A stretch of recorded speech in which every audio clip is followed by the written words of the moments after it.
യാക്കോബ് 5:16. നീതിമാൻ്റെ ശ്രദ്ധയോടുകൂടിയ പ്രാർത്ഥന വളരെ ഫലിക്കുന്നു. നീതിമാൻ എന്ന് പറയുന്നത് സ്വന്തം പ്രവൃത്തികൾ കൊണ്ട് നീതിമാനായതല്ല. ബൈബിൾ പ്രകാരം പ്രത്യുത ക്രിസ്തുവിലുള്ള വിശ്വാസത്താൽ നീതീകരിക്കപ്പെട്ടവരാണ്. ഒരു മനുഷ്യനും തൻ്റെ പ്രവൃത്തികൾ കൊണ്ട് നീതീകരണം പ്രാപിക്കുന്നില്ല. യെശയ്യാവ് 64:6 ഞങ്ങളുടെ നീതിപ്രവൃത്തികളൊക്കെയും കറപുരണ്ട തുണി പോലെ എന്ന് പറഞ്ഞിരിക്കുന്നു.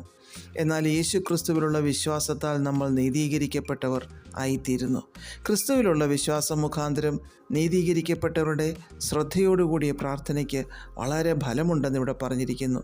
ദൈവേഷ്ടത്തിനനുസൃതമായി ജീവിക്കുവാൻ ആഗ്രഹിക്കുന്ന, പാപമേറ്റു പറഞ്ഞ് വിശുദ്ധിയോടെ ജീവിക്കുവാൻ ആഗ്രഹിക്കുന്ന വ്യക്തിയുടെ പ്രാർത്ഥന ദൈവം ഉപേക്ഷിച്ച് കളയുന്നില്ല എന്ന് നമുക്കിവിടെ നിന്ന് മനസ്സിലാകുന്നു. പ്രാർത്ഥന ശ്രദ്ധയോടുകൂടിയുള്ളതായതുകൊണ്ട് അതിന് വളരെ ഫലം ലഭിക്കുന്നു. ഒരു വൃക്ഷം നടുമ്പോൾ അതിൽ നിന്ന് വളരെ ഫലം കായ്ക്കണമെന്ന് നമ്മൾ ആഗ്രഹിക്കുന്നത് പോലെ നമ്മൾ ശ്രദ്ധയോടെ പ്രാർത്ഥിക്കണമെന്ന് ദൈവം ആഗ്രഹിക്കുന്നു.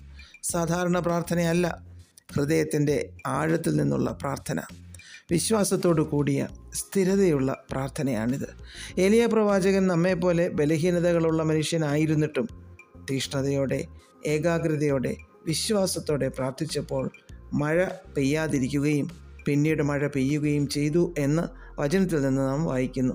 ഇങ്ങനെ ശ്രദ്ധയോടുകൂടിയ പ്രാർത്ഥനകളിൽ ദൈവം ഇടപെടുക തന്നെ ചെയ്യും.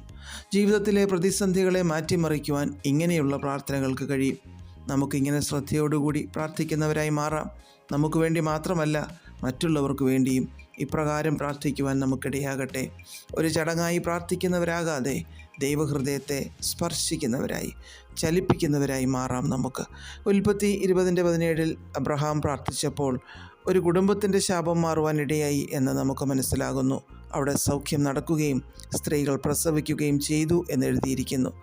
സംഖ്യാപുസ്തകം 11:2 ജനം നിലവിളിച്ചപ്പോൾ മോശ ദൈവത്തോട് പ്രാർത്ഥിച്ചു. പാളയത്തിൽ കത്തിയ തീ ആ പ്രാർത്ഥന മുഖാന്തരം കെട്ടുപോകുവാനിടയായി. ഒറ്റ വ്യക്തിയുടെ ശ്രദ്ധയോടുകൂടിയ പ്രാർത്ഥന 6 ലക്ഷത്തിലധികം പേരുണ്ടായിരുന്ന പാളയത്തിൽ കത്തിയ ദൈവകോപത്തെ, കോപാഗ്നിയെ കെടുത്തുവാൻ ഇടയായി തീർന്നു. ഇയ്യോബ് 42:8 ദൈവം തന്നെ ഇയ്യോബിനെ കൊണ്ട് ഇയ്യോബിൻ്റെ സ്നേഹിതന്മാർക്ക് വേണ്ടി പ്രാർത്ഥിക്കുവാൻ ആവശ്യപ്പെടുന്നതായി നാം കാണുന്നു. ആ ശ്രദ്ധയോടുകൂടിയ പ്രാർത്ഥന മുഖാന്തരം യഹോവ ഇയ്യോബിൻ്റെ സ്ഥിതിക്ക് ഭേദം വരുത്തുകയും ഇയ്യോബിന് നഷ്ടപ്പെട്ടതൊക്കെ ഇരട്ടിയായി മടക്കി കൊടുക്കുകയും ചെയ്തു. നമുക്കും ശ്രദ്ധയോടെ പ്രാർത്ഥിക്കുന്നവരാകാം, ദൈവഹൃദയത്തെ ചലിപ്പിക്കുന്നവരാകാം.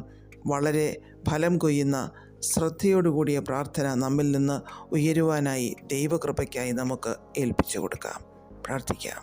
പ്രിയപിതാവേ, നീതിമാനായിരുന്നു കൊണ്ട് ശ്രദ്ധയോടെ പ്രാർത്ഥിക്കുവാൻ ഞങ്ങളെ സഹായിക്കണമേ. യേശു ക്രിസ്തുവിൻ്റെ നാമത്തിൽ ആമേൻ. God bless us all.